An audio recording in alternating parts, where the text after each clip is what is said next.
मला पंतप्रधान पदाची ऑफर होती असा दावा हा केंद्रीय मंत्री नितीन गडकरी यांनी केलेला आहे। गडकरींकडून करण्यात आलेला हा मोठा गौप्यस्फोट, विरोधी पक्षामधील बड्या नेत्यानं पाठिंब्यासाठी संपर्क केला होता असं नितीन गडकरी यांनी म्हटलेलं आहे। मात्र पक्ष आणि विचारधारेसाठी मी विरोधकांची ऑफर धुडकावली असा दावा हा नितीन गडकरी यांनी केला।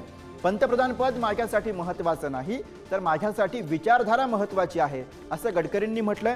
कोणत्याही पदासाठी पक्ष आणि विचारधारेशी तडजोड करणार नाही असं स्पष्टीकरण यावरती गडकरींनी दिलं। नितीन गडकरी यांच्याकडे करण्यात आलेला मोठा दावा सांगत कोणाचं ते म्हणाले की if you are going to become a prime minister we will support you. म्हणलं why you should support me and why I should take your support. To become a prime minister is not aim in my life. I am loyal to my conviction and my organization. I am not going to compromise for any post because my conviction ये मेरे लिए सर्वोपरि है। कभी ना कभी मुझे लगता है कि ये जो कन्विक्शन है यही हमारे भारतीय लोकतंत्र की सबसे बड़ी ताकत है।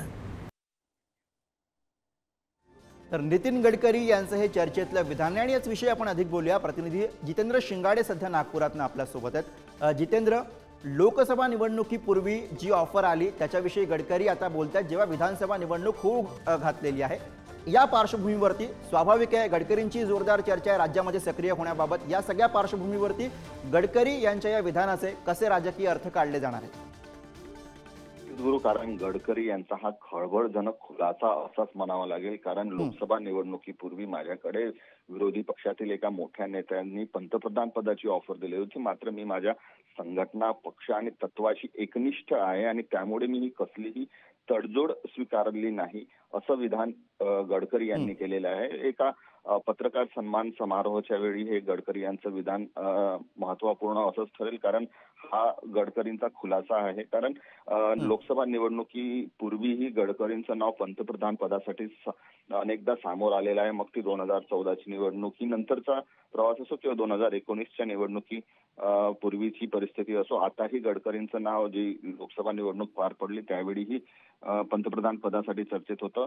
मात्र त्या प्रकारचं मी कुठलंही तत्वाशी एकनिष्ठ आहे आणि तत्वाशी तडजोड करत नाही असंही गडकरी म्हणाले आहे। तर एक मोठा नेता माझ्याकडे पंतप्रधान पदासाठी ऑफर घेऊन आलेला होता आणि मी ती ऑफर धुडकावली। आता विधानसभा निवडणुकीत आहेत, विधानसभा निवडणुकीमध्ये महायुती अनेक जे सर्वे झालेले आहेत, अनेक याच्यामधून सर्वेमधून महायुती ही मागे किंवा पिछाडी असल्याचं समोर येत आहे। अशा परिस्थितीमध्ये गडकरी यांचं विधान नक्कीच महत्त्वपूर्ण असं म्हणावं लागेल। कारण बरोबर आहे, गडकरींनी केलेल्या मोठ्या दाव्यावरती आता विरोधकांकडून सुद्धा कशा पद्धतीनं भाष्य केलं जातं हे सुद्धा पाहणं महत्त्वाचं असेल। धन्यवाद जितेंद्र या सगळ्या सविस्तर माहिती आणि विश्लेषणासाठी।